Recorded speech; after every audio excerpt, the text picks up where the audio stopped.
Hey everyone, welcome to What the Flick, wrapping up season 2 of Fear the Walking Dead. Tim, Alonso, Francis is playing Subbuteo somewhere or something, I don't know.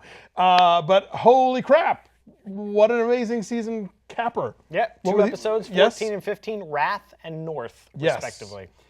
Which both aptly named. Yeah, it's true. And while at first I thought, oh, they're just cramming the last 2 episodes into the last week as opposed to spacing out. They flow well together, and that was a hell of a cliffhanger, obviously for Wrath. But what these episodes brought down for me, even before the Rampage, is that I think. And again, I don't watch Walking Dead. That's my weekly caveat for that. But you can't just do these shows and have them be zombie attack of the week. You have to make them about human beings. How do human beings respond to this kind of crisis? How does humanity continue to exist? And I don't mean like the human race, but I mean the state of humanity continue to exist, when there's this much horror in the world. And I felt like there was so much of that in these 2 episodes, and pointing out, what happens to people and what choices do they make and what choices are they forced to make and how do they respond to the choices that other people make. And this was just really great drama and great character stuff, except of course for poor Ophelia, who gets just like written off in the worst way, like the whatever. Slightest hint of a tease for her character. Yeah, I think she's so footnoted in this. It's ridiculous. White people demand more screen time. What are you gonna do? But yeah, so I like the character development of Travis, because he finally snaps. Yes, and we see that, and that's been a long time coming. And I like the character regression that we get with Madison. How we think that her and Alicia like have this moment. No, that's the character. And, is that the actress? I think it's both. Okay, man.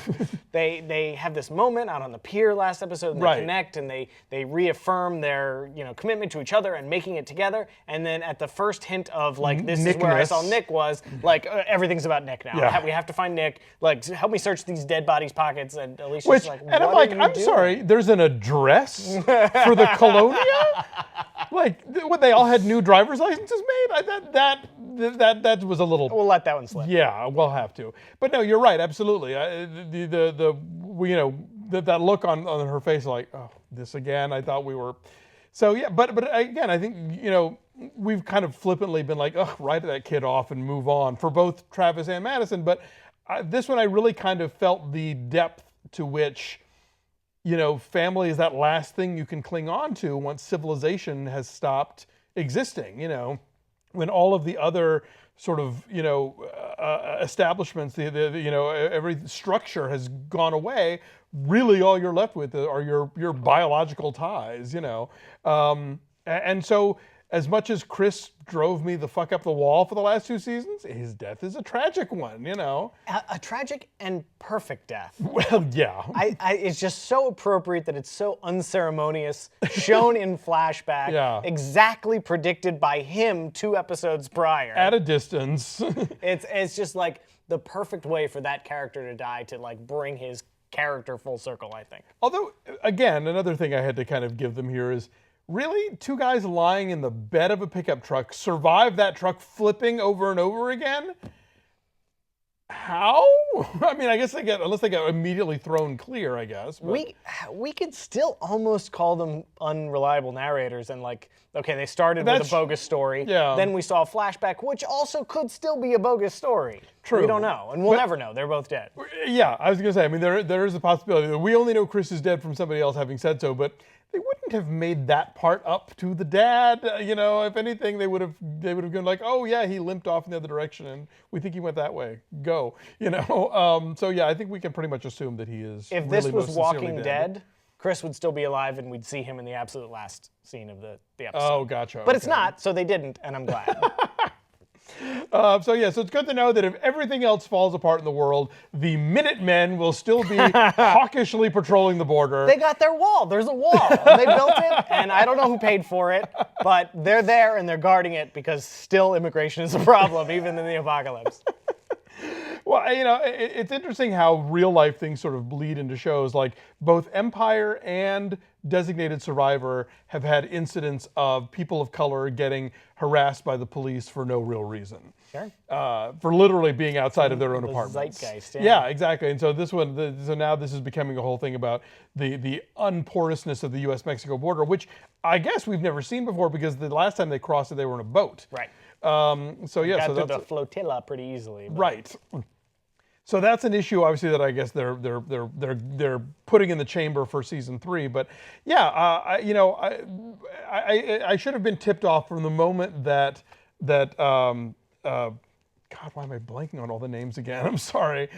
Kim Dickens. Madison. Madison. From the moment that Madison sat down and ruled, like, well, if you do this, you're out. Well, someone's going to do it. Yeah.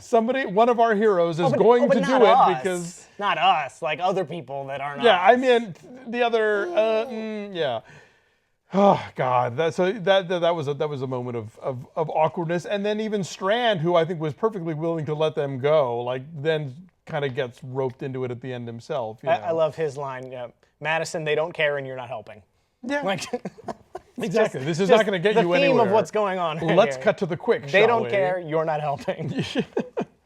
And when the guy was saying, "Oh, I have a dislocated shoulder," and somebody said this will play well with the audience, I assumed that just meant they were going to adjust him right there in front of everybody, so that all the people who hated them could hear them go, "Ah!"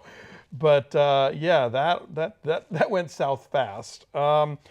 Meanwhile, Nick At the Colonia. and the Colonia and the there was an interesting what I thought was interesting about Lucy and her need to believe, or her need for the other people to believe, that so much played into the cult mentality of once you have established your fearless leader as being immortal or being immune or whatever, you have to maintain that charade, and so that gets into that whole.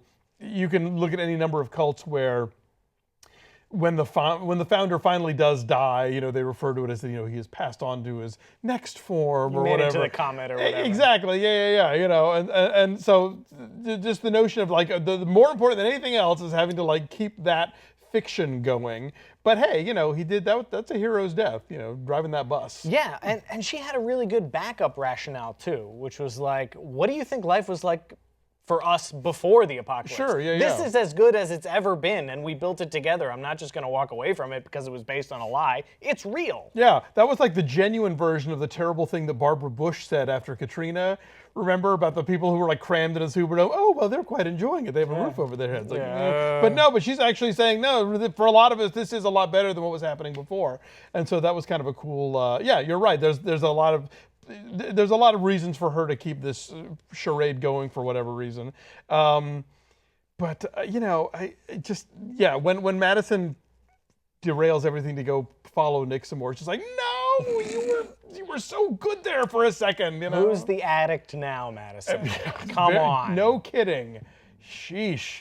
So a lot of unanswered questions and a lot of. These characters are not where we started with them even at the beginning of season 2, much less season 1. So. Nick has a girlfriend.